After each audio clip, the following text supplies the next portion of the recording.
number 21, a bit down uh, from at this point. Okay, fine. So we are here on translation-oriented text analysis. Okay, so I'm sure you can all see on the screens. We are going to start with the Yes, four. ma'am. Okay, fine. That's good. Fourth theorist of this functional theories के अंदर, and the type and the name is Christine Nord. And we are going to see the reason I'm going to.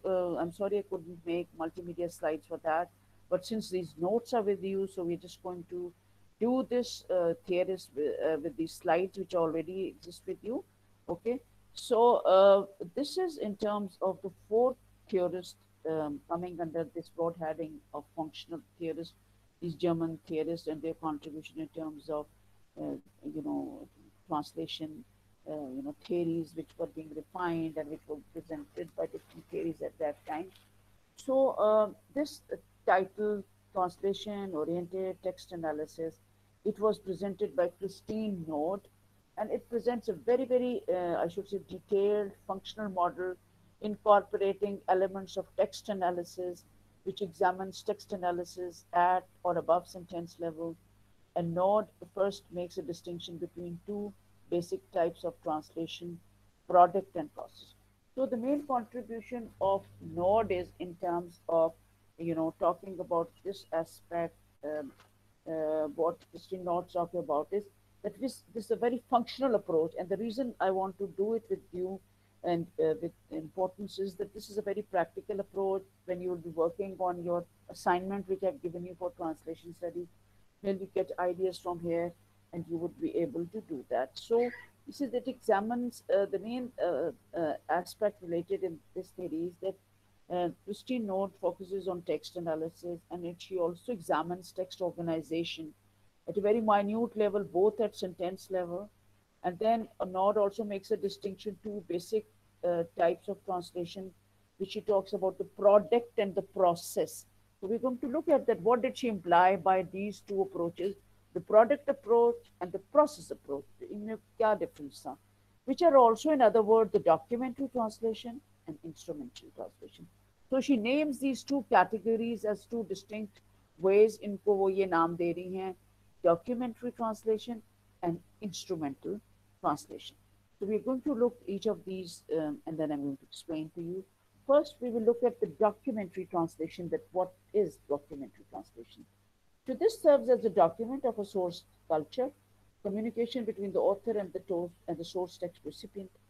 Such is the case, for example, in literary translations where the target text allows the target text receiver access to the ideas of the source text, but where the reader is well aware that it's a translation. He says this particular category जिसको ये product कह रही हैं, she's talking about that this is a product approach. One is the product, the other is process.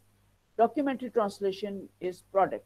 She says that this document, this particular documentary style of translation, it focuses on the actual document which has to be translated, and feel that this is tells us about the source culture, and it's like a communication on the basis of source culture between the author and the source text recipient, and then later on to the target text receiver on the other hand. Okay, so such is the case, for example, in literary translation, where the target text allows the target text receiver access to the ideas of the source text, but where the reader is well aware that it, and the reader is also well aware that this is a translation, what they're doing.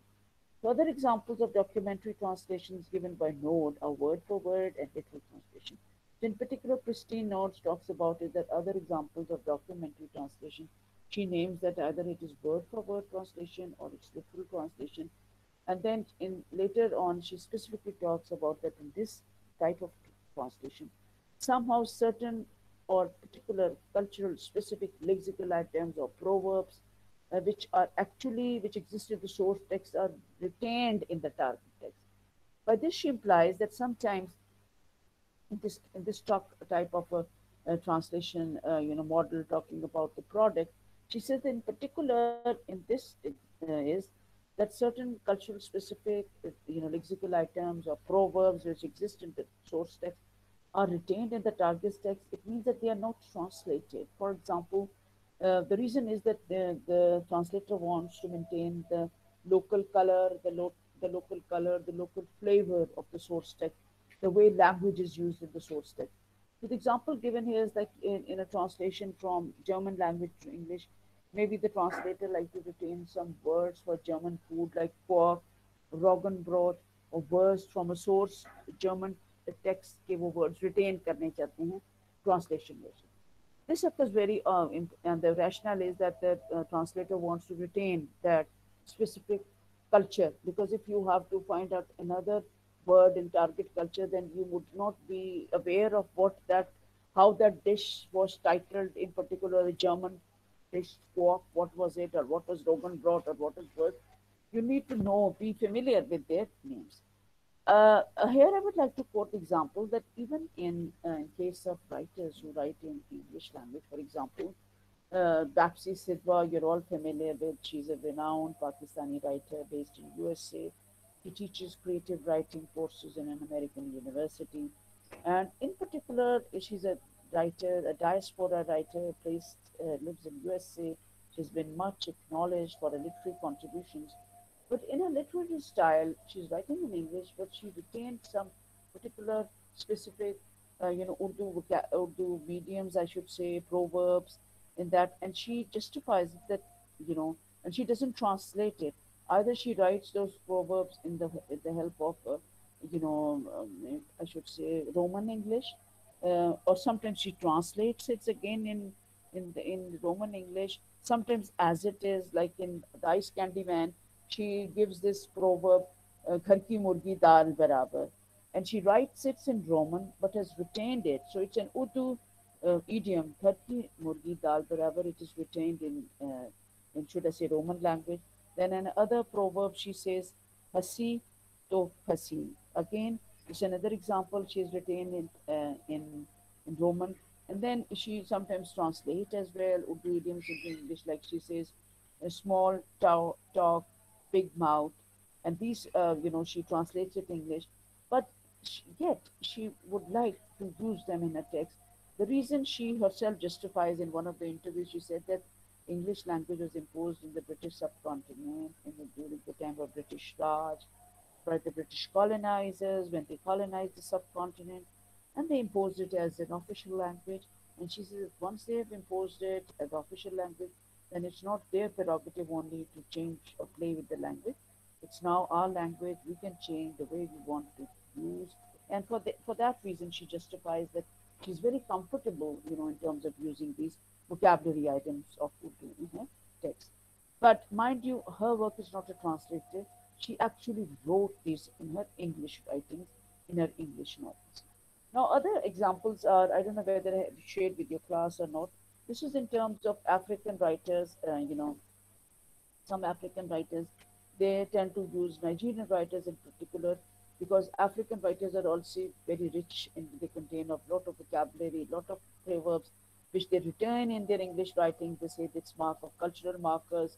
And specifically, Chinua Achebe, who is considered one of the founding fathers of African literature in English, when he's writing in English, he tends to use these cultural markers of African language, for example, but they are obviously written in English language. He says, and for us, for readers of this part of the world, we find it very strange. Their proverbs doesn't make any sense to us because we are not familiar with the history of these cultural markers, should I say, of proverbs. And for example, she says an African proverb, "Now you pant like a lizard," or "a toad does not run in the day for nothing," and so on and so forth. So the rationale for explaining to you is that when translators tend to keep those translations, within the translated version in the target text, some specific lexical items, some specific vocabulary, some specific idioms or proverbs, they are doing it with this purpose to retain this cultural aspect, the local, to maintain the local flavor, the local culture of the source text in the target language as well. So this was in terms of documentary translation. That means the product approach, what Christine Nord is talking about. Let's move on to the second, that is the instrumental translation, which is actually the process. So I'm going to move on to that. On the next page, as you move on, all these notes, by the way, they are with you in your They are on the LMS and they are also in the Google Classroom. So the second is an instrumental translation. Let's see what did Node mean by this, or what did it imply. An instrumental translation serves as an independent message transmitting instrument in a new communicative action in the target culture, and it is intended to fulfill its communicative purpose without the recipient being conscious of reading or hearing it. So this is something very important when Christine Nord talks about is that in this variety or this model, what is happening is that the message in the translational message, it is served as an independent message transmitting instrument. The translation serves this purpose of that it's done independently. It's an independent message transmitting instrument, and it is done in a very, very communicative way in the target language, and it also fulfills a communicative function as well because as it is done in a simple way in the target language, and we even without the reader of the target text being conscious that he or she is reading a translation. I mean, it is done with such perfection, the way it is done in a communicative purpose, communicative language, I should say, and the message is conveyed thoroughly in the target text that the reader of the target text never gets the inkling or feeling that he or she is reading a translation. He just gets the feeling as if that person, in other words, the target text receivers read the target text as though it were a source text, written in their own language. They get the feeling उनको ये translation नहीं लग रही होती. They think that it's just a source text which was written in their own language. So obviously it implies this translation was conducted with such expertise. The function may be the same for both source text and target. This is in this category, if I talk about this in independent text, independent message transmitting instrument, this is the reason, the aim for the translation. He says this could be utilized, its function could be the same, both for source text and for target text. And for instance, we talk about that a translated computer manual. So when you talk about computer manual, you know what's a computer manual or other things, say whenever they imported, say from Korea or Japan or from China. And if this computer manual that how to use the set of instructions which are given that they are written in Chinese language or they are a description about the software which they are supposed to be installed and supposed to use. The way and when we talk about set of instructions, they are always in the function of instructing in the target text receiver how to use it. So, if in such a case, when the text is so scientific, so organized and methodological in terms of, like a set of a computer manual or software instruction. So whatever function it had in the source text, that manual, which was originally written, as I said, in Chinese or I said example of Chinese or Korean or Japanese from wherever that software was imported, they serve that purpose in the original source text, but they will be transformed to fulfill the same function in the target text receiver, and it would be again in the way like the source text would be done in such a manner in the that what he says is that the translator would be kind of maintaining the function preserving translation. So this type of category of translation Christine Node is calling as the function preserving translations. However, she also gives examples of other kinds of translations where it is not possible to preserve the same function. He says this example of a manual is in which the same function is maintained. The function was same in source language as a computer manual or software, how to install it, and same in the case of the target. But in other cases, it might happen that the translation, when it is done, it's of a source text. When it is translated into target text, it kind of it shifts or it changes. It has a different function than in the actual source text. For example, he says, literary texts or short stories which are written, say, in English language, and gives the example is such is the case with the translation of Swift's Gulliver's Travels. If you have read Gulliver's Travels, you know that this apparently is a piece of literature. Jonathan Swift was a writer of immense repute, a great satirist. And through his Gulliver's Travels, which is apparently we studied, I discussed in the previous classes, that this is his contribution was immense in terms of Gulliver's Travels. Apparently, It seemed a story for children at that level, but it implied much more than that. The connotation, the meaning, the underlying meaning, the reading between the lines, it was that it was a severe satire on the government of the day in terms of what it was doing with the people, the population. It was like a document of protest against the government of that time. So if it was, in actually it was written with this purpose from Jonathan Swift's purpose as a way of protest. Now, when it's say translated into Gulliver's Travel into French or German, then the purpose is that it is transported, its function changes. It is used as a literary text, and it's for the sake of children's for enjoying the pleasure of reading a story. Same is the case it is you can also have a translation of Homer, is a very famous poet, and if his poetry, original poetry, is translated into for the English audience, but it is not only translated into English, it is translated in the form of a novel. Now, it means that when translation takes place, it's not restricted that it's the same genre, it's translation from prose to prose, novel to novel. It could also slightly change. In this case of Homer being a poet, his poetry, his verse being translated and it being presented to the target audience in the form of a novel for contemporary audiences. So that could be done. But these are two examples in which the function has somehow, it could slightly change from the source text to the other. Okay.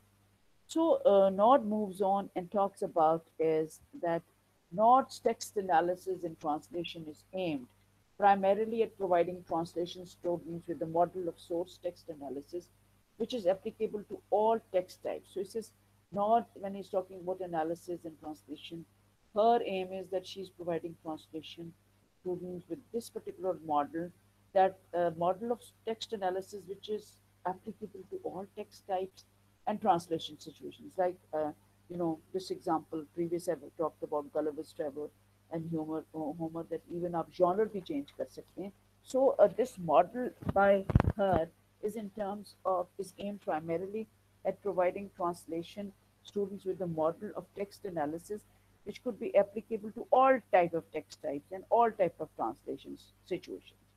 The model is based on a functional concept, enabling understanding of the function of source text features and the selection of translation strategies appropriate to the intended purpose of the translation. So whatever she is presenting, she talks about that this model, which is based on a very functional concept of translation, and basically translation from source text to the target text, and it enables not only provides understanding of the function of source text, features of source text, whatever it is, and the selection of appropriate strategies. Again, somebody wants to join, appropriate to the intended purpose of translation, but that has to be maintained.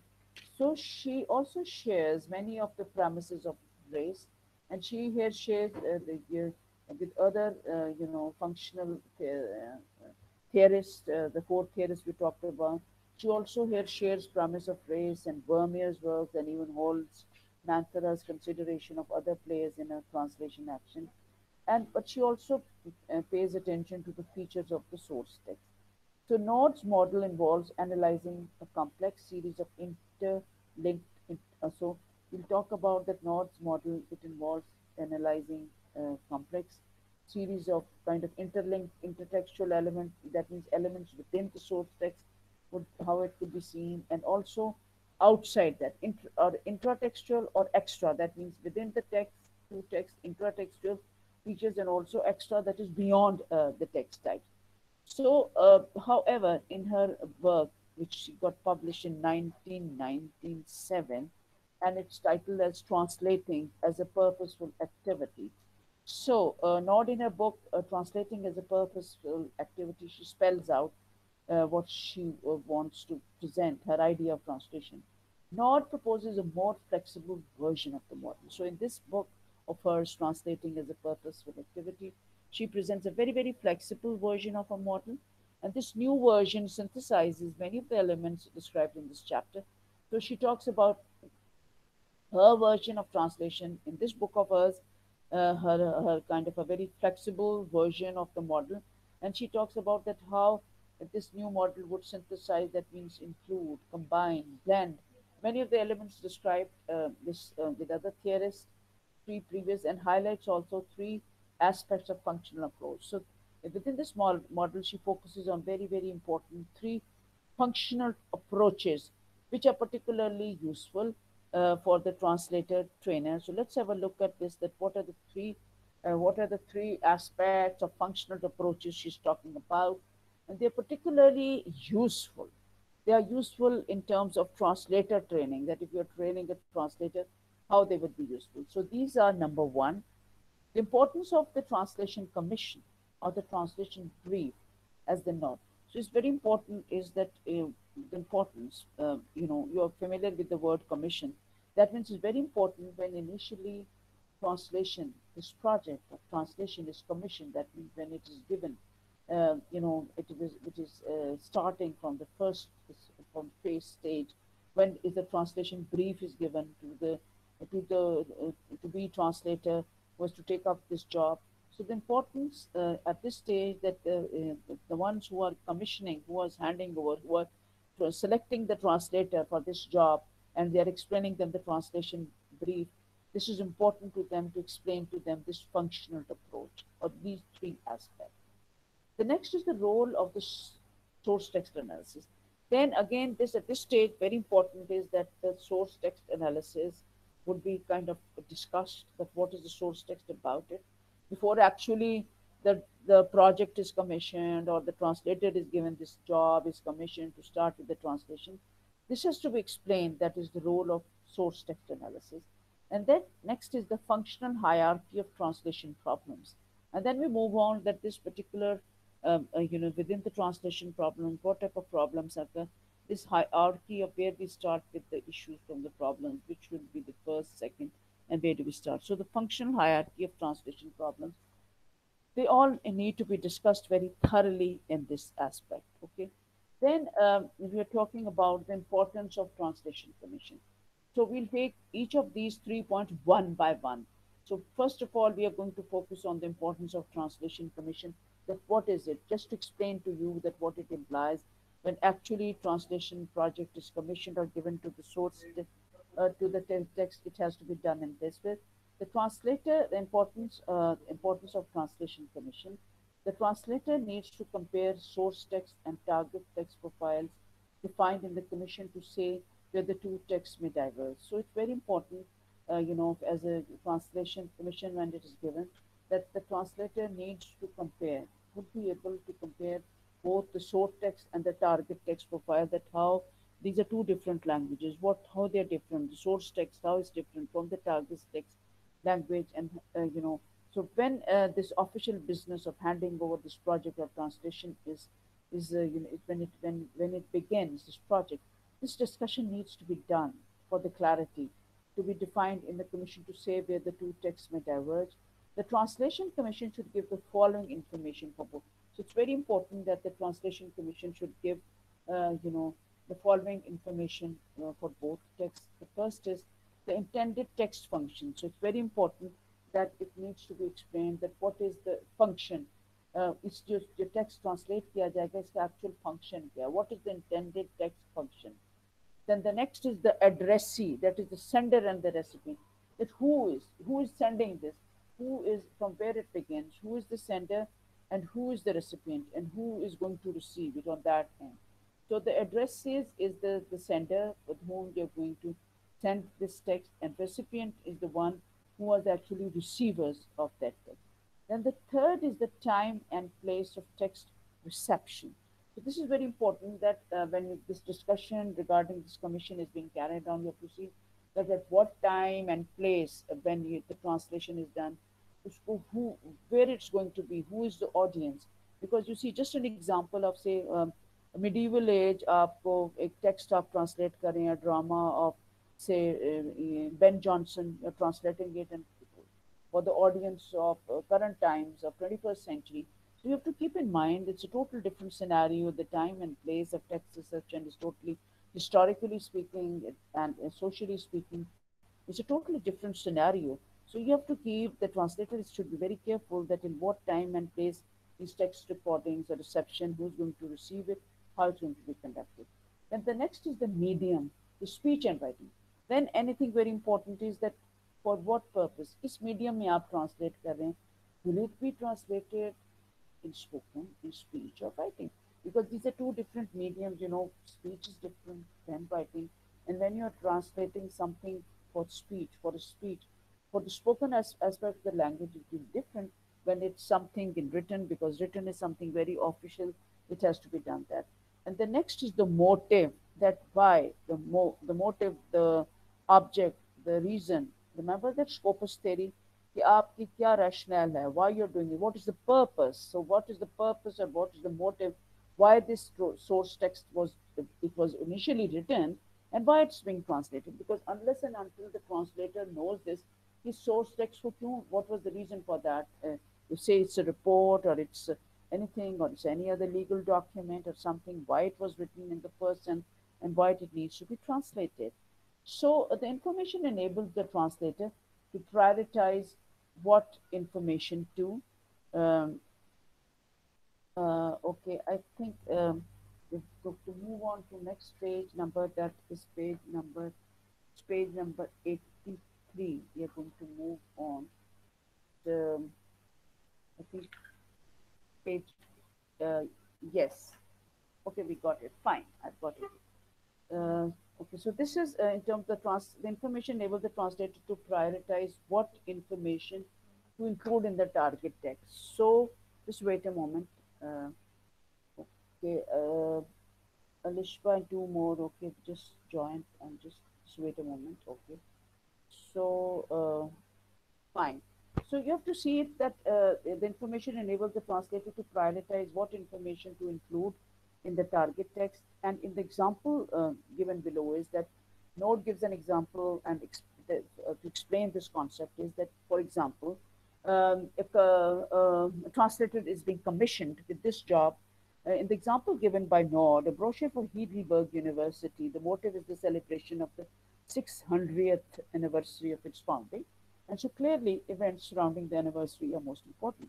For example, if a translator is commissioned that you have to translate this brochure, this belongs to a very famous University of Germany, Heidelberg, or they are celebrating their 600th anniversary, which is no doubt a very great event, a great achievement in terms of being such a history with such a university with such a history, with a legacy in terms of, it's a time for celebrating this distinction.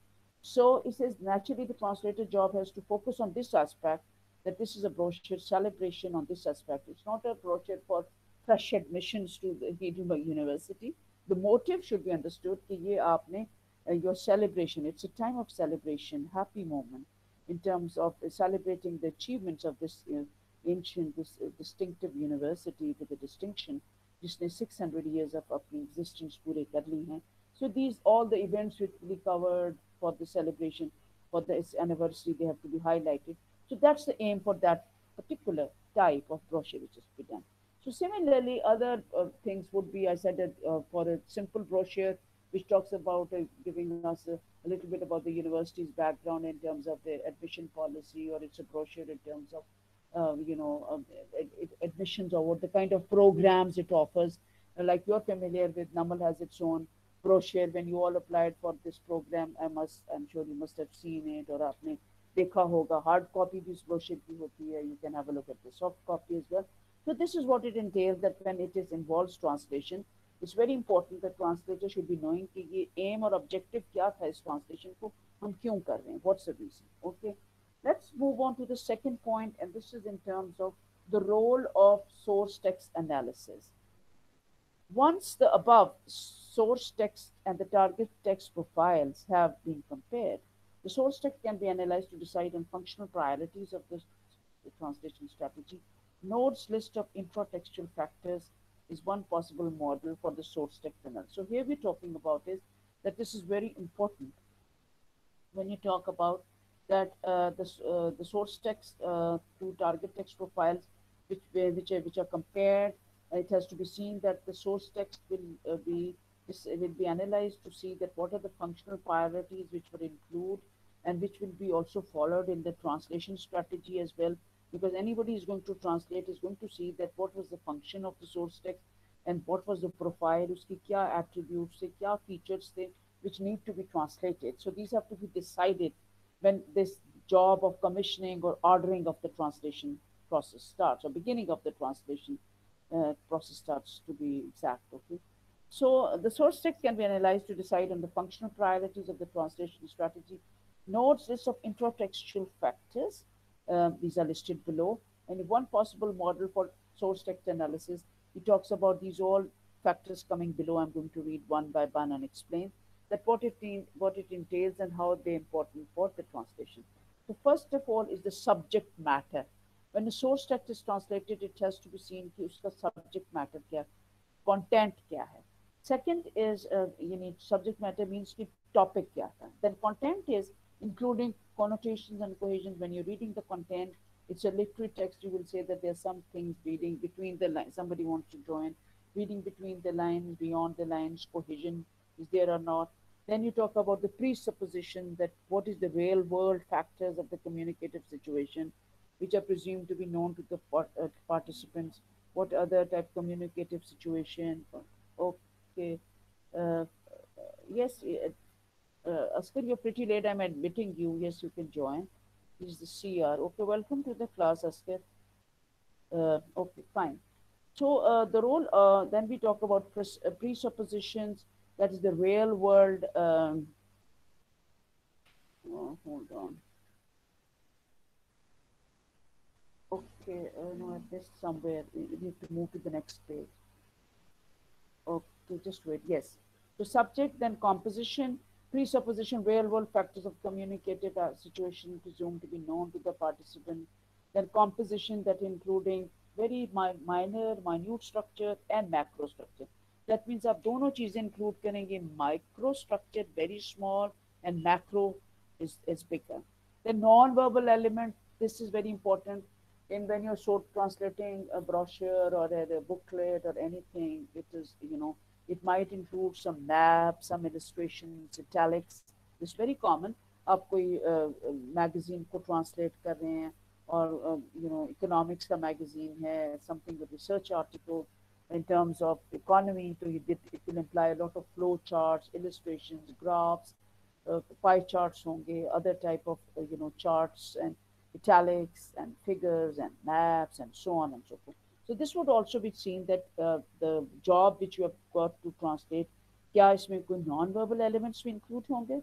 Then the lexis. Lexis is a technical term or a linguistic term for vocabulary. That means when you're translating, you have to see that what particular dialect has to be focused, register, and specific terminology. What is dialect, by the way, class? You're all familiar with sociolinguistics. Dialect and register.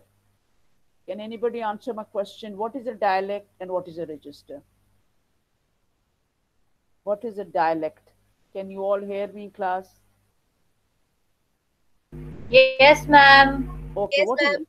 Okay, what is a dialect? I said, what is a dialect? Are you familiar with it? Or what is a register? Okay, if you don't know, then I'll explain to you. Yes, ma'am.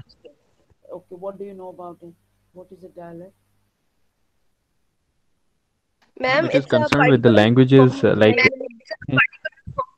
Okay, yes, it is related with language. It's a kind of variety of language. Dialect is a variety. It's basically dialect means a variety of language. Yes, ma'am. Maybe it is related to some sort of areas. Some geographical thing, or according to that, like each region has its own. Like we talk about Punjabi of Potihar is different than Punjabi of say this middle Punjab, central Punjab आप कहेंगे, or southern Punjab की Saraiki would be totally different. Then Punjabi spoken in Lahore and all that would be different spoken here, and similarly Punjabi or version of it spoken in Sargoda or Kushab. So this is a dialect that it's the same, language, but the dialect differs because of the geographical, reason. And register is a language related to particular professions. Like medicine has its own register, engineering has its own register because they tend to use their own vocabulary related to it.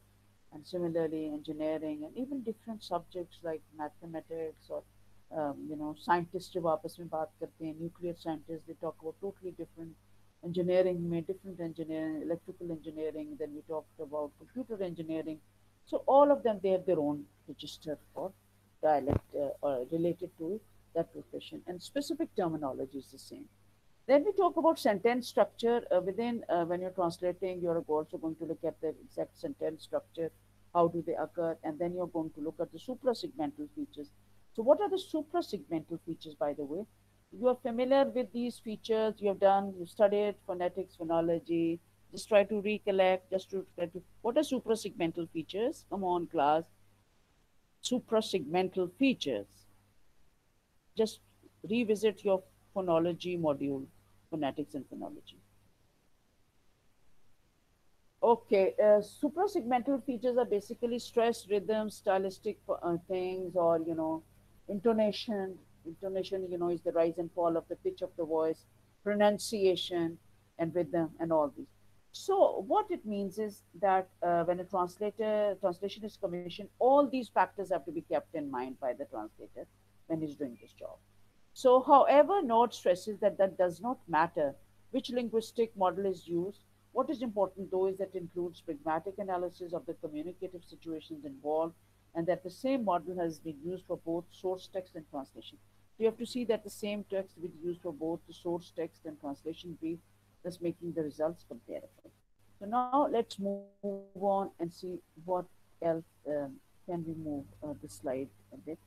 So this also provides some flexibility in terms of having clearly show the form of the analysis, I should say. And then it is that which is determining that which particular features are prioritized in translation. So a person who's conducting translation is very important, is going to talk about the hierarchy of translation problems, which has to be seen. Just wait on and waiting. No, this is the same page you do. Same page in the second half of it. Okay, so this provides some flexibility in terms of showing the form of the analysis and crucially determining which features have been prioritized and which is that of the translator. Okay, has to be and in translation and what is the translation problems, and not basically also establish a functional hierarchy in terms of talking about the translation job when it is given which functions you would focus upon in the process of translation. So the intended function, number one, of the translation should be decided. That what would be the function of translation, उसको आप documentary होगी, instrumental, or these two broad categories. Then the function elements will need to be adapted to the target text, addresses, situations, and other. Then the translation type, it also decides the translation style, क्या होगा, source culture or target culture oriented, what you're going to function upon. And the problems of the text can also be taken at. So, when the functional hierarchy of translation means that when the actual process of translation starts, if these sort of occurs or problems occur, as a translator, you have to keep them if on which of the hierarchy to follow, and or problem wise as well, to see which should be tackled first and how it should be done. Okay, the translation type decides translation style. Problems of the text can be tackled at a lower linguistic style and all that. And in many ways, we'll say that this synthesized approach brings together strengths of the various functional and action theories. It brings all these factors together. And the Translation Commission, it also analysis follows. You see, what Nord is talking about is referring back to Holmes-Manthry's works within the translation model, and is also referring back to Race and Vermeer's scopus, in particular Vermeer's scopus model, and overall giving overall dominance to scopus. And then the source text analysis is also influenced by Race's work, giving due attention to the communicative function and genre and all that.